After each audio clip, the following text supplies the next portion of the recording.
کی شرم ہے نہ گھر میں جوان بہنوں کی شرم ہے. جان دے دو, جان دے رہی ہے. کبھی باپ کے پیار میں, کبھی ماں کی محبت میں, ماں کے قریب میں کھڑے ہو کر یہ نہیں کہا ہوگا ماں اگر تمہیں میری جان کی ضرورت پڑی میں تمہارے پیار میں اپنی جان دے دوں گا. او بابا تم نے بڑی محنت سے کمانے کے بعد, مزدوری کرنے کے بعد مجھے پالا ہے, او بابا میں تمہارے پیار میں اپنی جان دے دوں گا. بھٹنی کے چکر میں جان دے رہی ہے, بھٹنی کے جان دے رہی ہے, جان دے رہی ہے. کہہ رہا ہوں میں, ہاں بھٹنی کے چکر میں جان دے رہی ہے. اور رات کے 2 بجے باپ کو پتہ ہی نہیں ہے. سردی کے موسم میں بہت اچھا موقع لگتا ہے, لحاف اندر کیا اور پوری رات پوری رات چل رہی ہے. نہ ماں کو پتہ نہ باپ کو پتہ, یہ بغیر لحاف میں اور سو جھوٹ بول رہا, سوچنا ہی نہیں. میرے گاڑیاں چل رہی, میرے بلڈنگ بنے رہیں گے, میرے یہ ہے, میری فیکٹری ہے, میری اتنی گاڑیاں ہیں, اتنا پیسہ ہے. بس صحیح باتیں کروں جو آج کل ہو رہی ہیں. اور ہماری جو جوان بہنیں, او بیٹیوں یاد رکھنا اس نوجوان کے چکر میں اپنی آبرو کا سودا مت کرنا, اس جھوٹے کے چکر میں. اور میری بہن یاد رکھنا جو اپنے ماں کی عزت نہیں کر سکا, اپنی باپ کی قدر نہیں کر سکا, اپنی بہنوں کی عزت نہیں کر سکا, او میری پیاری بہن, او میری بیٹیوں یاد رکھنا جو اپنے قبیلے کی عزت کو نہیں جانتا, جو اپنی ماں کی عزت کو نہیں پہچانتا, باپ کی عزت کو نہیں جانتا, او میری بیٹی یہ بتا جب تو اس گھر میں جائے گی تیری کیا قدر ہے.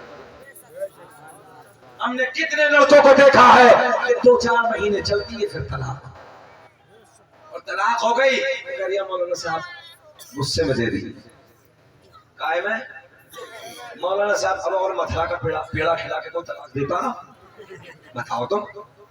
کوئی متھرا کا پیڑا, مولانا عباس سے بہت شاندار سوٹ لایا, کپڑا لایا, بولے لو میڈم جی 2200 روپے کا لایا ہوں, یہ پہن لو, تمہیں صبح کو طلاق دینے کے دیکھا ہے سر. اب نالائق غصے میں طلاق دی جاتی ہے. اب کہہ رہی ہے مولانا صاحب جگاڑ لگاؤ, تیرے باپ کا نوکر ہے یہ مولوی جگاڑ لگایا, پہلے نہیں پوچھی. اور بیٹھیوں یاد رکھنا اس نوجوان کے, اس گندے لڑکے کے لالچ میں آ کر اپنے ماں باپ کی عزت کو نیلام نہ کرنا. یاد رکھنا وہ میری بہن, وہ میری بیٹیوں, اگر تم نے اپنی عزت کو نیلام کر دیا تھوڑے سے مزے کے لیے, تھوڑے سے وقت کے لیے, اس جوان کے چھانسے میں آنے کے بعد اگر تم نے اپنی عزت کو نیلام کر دیا, اپنی عزت کو برباد کر دیا, وہ میری بہن یاد رکھنا. میں بڑے پیار کے جملے دینے لگا ہوں جو آج معاشرے کے حالات ہیں. میری بیٹیوں جب تو اس کے چکر میں آنے کے بعد گھر سے چلی جائے گی, چند دنوں کے بعد تیری کوئی عزت کرنے والا نہیں ہوگا. صحیح کہہ رہے ہیں. اور میری بیٹی تو جب باپ کی دہلیز سے, یہ جملہ نوجوانوں, جب باپ کی دہلیز سے جب تیرا محبت کے ساتھ بھائی تجھے ودا کریں گے, باپ تجھے ودا کرے گا, ماں تیری ودا کرے گی, تیرے رشتہ دار اس میں تیرے پھوپا بھی ہوں گے, تیرے ماموں بھی ہوں گے, تیرے خالو بھی ہوں گے, شادی کے دن سارے تیرے گھر والوں کے رشتہ دار آئیں گے. جب تجھے محبت کے ساتھ ودا کریں گے کسی کونے میں جا کر بھائی روتا ہوا نظر آئے گا, کسی کونے میں جا کر باپ رو رہا ہوگا, کہیں ماں رو رہی ہوگی, کبھی چچا رو رہا ہوگا, کہیں پھوپا رو رہا ہوگا, کہیں ماموں رو رہا ہوگا.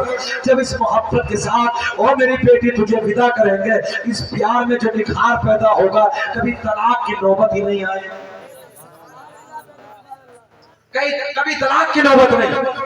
اور جب بے عزتی کر کے جاؤ گے تب. اچھا ایک بات بتاؤ, جب سب کی عزت کے ساتھ یہ بیٹی ودا ہوتی ہے, جب یہ واپس آتی ہے تو کبھی چچا پوچھتا ہے بیٹی تیرے پریوار میں سب اچھے ہیں نا, بولو یہ جملے ہیں. کبھی بھائی پوچھتا ہے میری بہن تیرے گھر میں سب ٹھیک ہے نا, کبھی قبیلے کا دادا کہتا بیٹیا کہ تیرے پریوار میں سب خوش ہے نا. یہ محبتیں بیٹیوں جب ملتی ہیں جب تم سب کے ساتھ محبت کے ساتھ ودا ہوگے, اپنے باپ کی دہلیز سے جاؤ گی. اگر تم نے اس ٹیلی فون کے زمانے میں, اس موبائل کے پرفتن دور میں, او بیٹیوں تم نے ان آوارہ لڑکوں کے چکروں میں آنے کے بعد, آوارہ گلیوں میں گنڈا گردی کرنے والے